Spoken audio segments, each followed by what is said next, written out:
I watched this movie because I had exactly one question that I wanted answered, and if you're clicking on this because you want that question answered, I'll save you the time. Yes, they do still send Boxer to the glue factory. Animal Farm 2026 is kind of a mess. I think anyone who has seen the trailers or seen any of the marketing material could have anticipated that this is going to be a little bit dissonant in terms of its approach. We have the very serious subject material, and then we have the fact that it's supposed to be a PG family flick. So what is this supposed to look like? Well, I don't know. I think it ended up writing this weird line of being just as confusing and tonally strange as you would have anticipated. I think my greatest sense that this is what I was going to be getting into was when I arrived and I saw 4 trailers before this film. The 4 trailers were for the Minion movie, a film called The Last Whale Singer, The Brink of War, and a film called Young Washington. So are we going to get a movie that is a fun, family-friendly romp, possibly like the Minions, or is it going to be a political sort of drama, i.e. Brink of War and Young Washington? Because there's no way to do both well. You get both! Before we get into the summary, I'm going to give you a little bit of an introduction to the characters. I realize I initially didn't include that in my summary because the movie does not. They sort of go around as if you've already read the book, so you sort of have a semblance of who these characters are. Some of these characters get a slight introduction, but not necessarily enough that anyone who went in blind would know what's going on. So some of the main players in this movie are Snowball, who is a pig who can read and is really focused on justice and freedom and becomes the initial leader of the animal farm. We have Napoleon, who is very selfish and ends up usurping Snowball and taking over Animal Farm. Most of the time we follow Lucky, who is kind of naive and can get swept up in other people's thoughts, feelings, and actions. And then we have Boxer. Boxer is a kind-hearted but naive, possibly even dim horse who is defined by his love of work. You may know a little bit about Animal Farm from reading the book, and to a degree it sticks with the plot. So we start in the farm as everyone is getting loaded onto a truck to go to the slaughterhouse. Snowball is one of the pigs who has the ability to read. Snowball realizes what is going on and convinces everyone to start a rebellion. This leads to the humans that were going to be taking the assets of the farm running off, and the farmer also leaving. So now the animals are in control of this area, and we have Animal Farm. My first hint that something is kind of awry and sketchy with this adaptation happens very quickly after this, which is that this whole rebellion is being captured via drone footage and watched by a character played by Glenn Close. She serves as this sort of like secondary human villain to Napoleon. Really, one of the only things that I want to point out about her is that she's driving a car that is definitely meant to be a Cybertruck. She gives a little bit of a villain monologue where she's saying that she wants to get the Animal Farm land for herself, and it sort of doesn't go anywhere. So then we cut back to Animal Farm. We are watching as the animals begin to lay out the 7 commandments. The commandments are almost exactly as what we see within the book. I'm going to read them off for you just so you know. 7 commandments are: whatever goes upon 2 legs is an enemy, whatever goes upon 4 legs or has wings is a friend, no animal shall wear clothes, no animal shall sleep in a bed, no animal shall drink alcohol, no animal shall kill any other animal, and all animals are equal. The point of Animal Farm to me is that there's a lot of horror in finding out that we have slowly eroded these rules, that we went from standing by something and agreeing on something to watching all of these rules be bent or broken to the point where the animals and the people seem completely indistinguishable. It's supposed to be something that happens throughout the course of the story and is so gradual you almost don't notice how far gone you are until it's too late. However, in the state of this movie, as soon as Napoleon kicks Snowball out, it's basically fair game to get rid of like 3 of the commandments. We're standing on our hind legs, we're wearing clothes.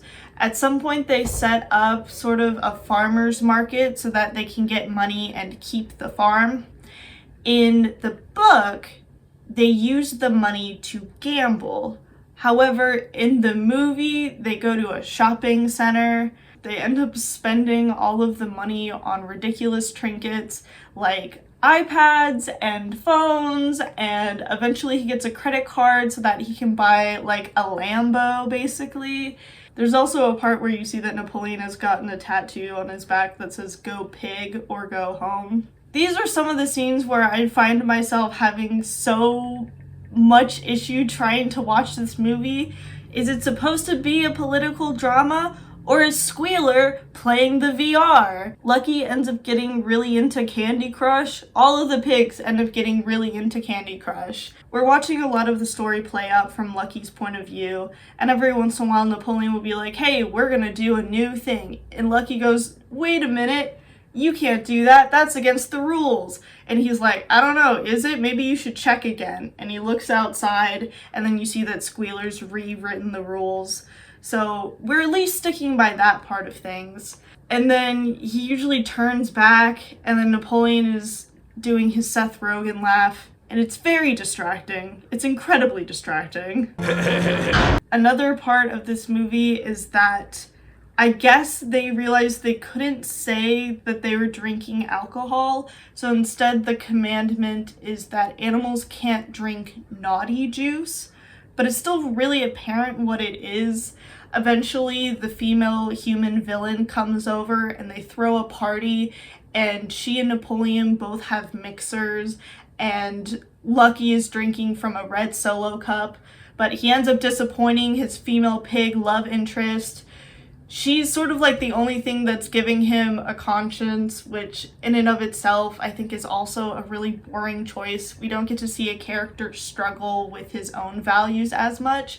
He goes, that's against the rules. Napoleon says, no, it's not. And then he sort of just does whatever until, the female pig Puff that I really like doesn't like that. Now I'm sort of starting to question things.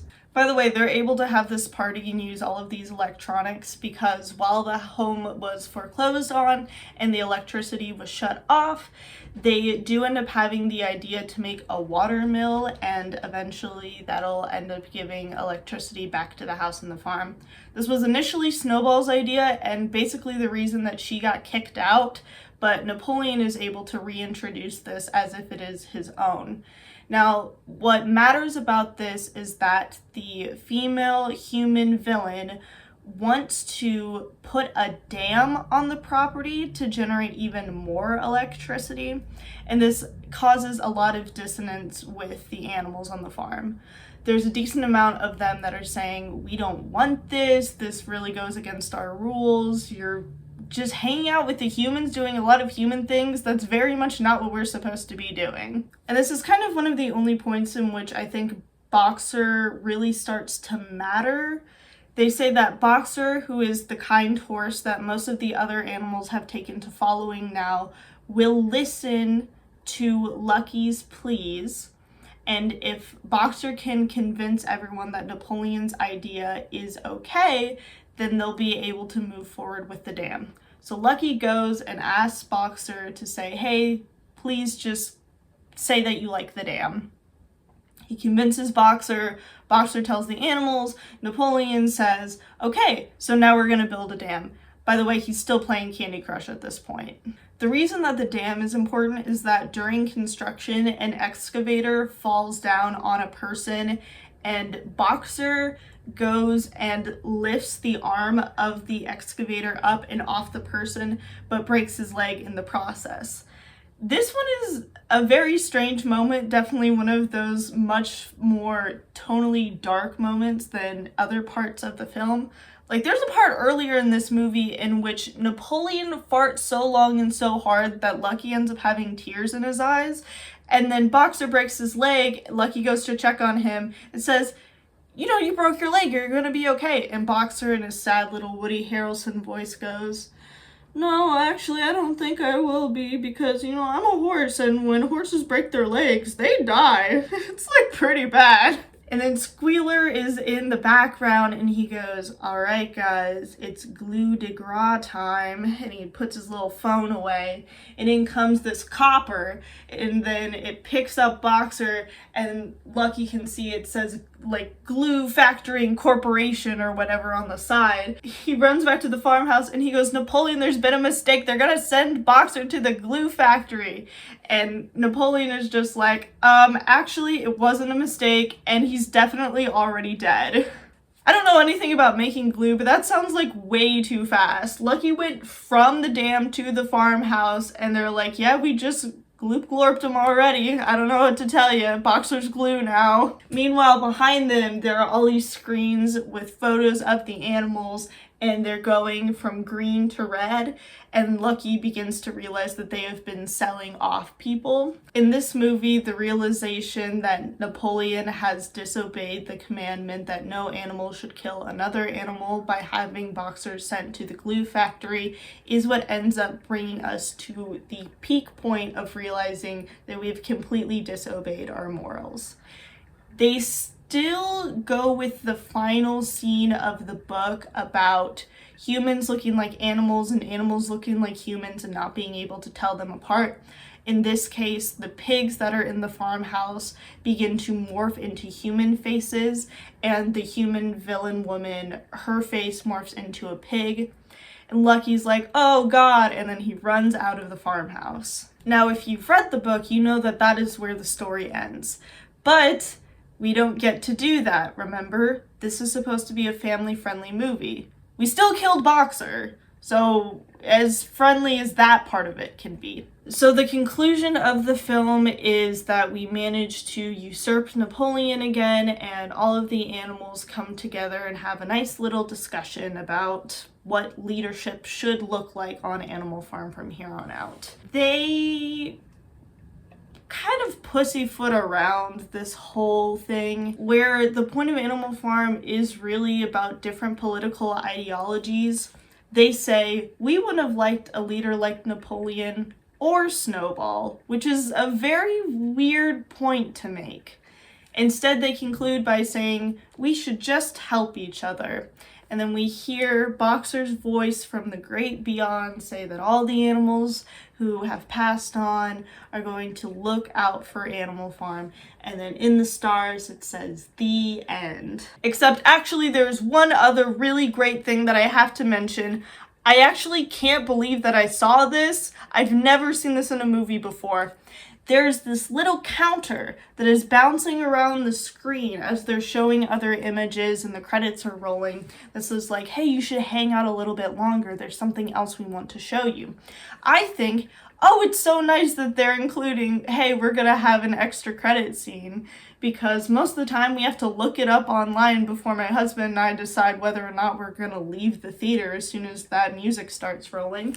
So it's great that they've put that in, but it's not an extra credit scene. It is a shot of the inside of a barn with 2 QR codes, and it says, scan which one of these QR codes indicate how you feel about the movie. Did you like it? Scan this one, or did you not like it? Scan this one. So in the end, I'm sure it comes to the surprise of absolutely no one, Animal Farm tries to ride the line between being a family-friendly film and also being Animal Farm. And it just can't manage to do both of those things well because they exist at odds with each other. I want to have faith that somewhere out there, someone involved in this process really did want to make a good and faithful Animal Farm adaptation. But by its very nature, it got corrupted by some sort of producer or just larger company problem, and we ended up with this weird thing that can't do either of the things that it's trying to do. You're not gonna like it if you're going into it to watch Animal Farm, and you're probably not gonna like it if you took your little kid in to see this cute little animal movie and oops, the horse is dead. If you ended up seeing this mess, please tell me about what you thought, whether or not there were any points that stood out to you just as much as Napoleon's tattoo or Steve Buscemi telling pigs what cash is, even though he has no reason to believe that the pigs can talk. And hopefully we will see you in the next video. Bye!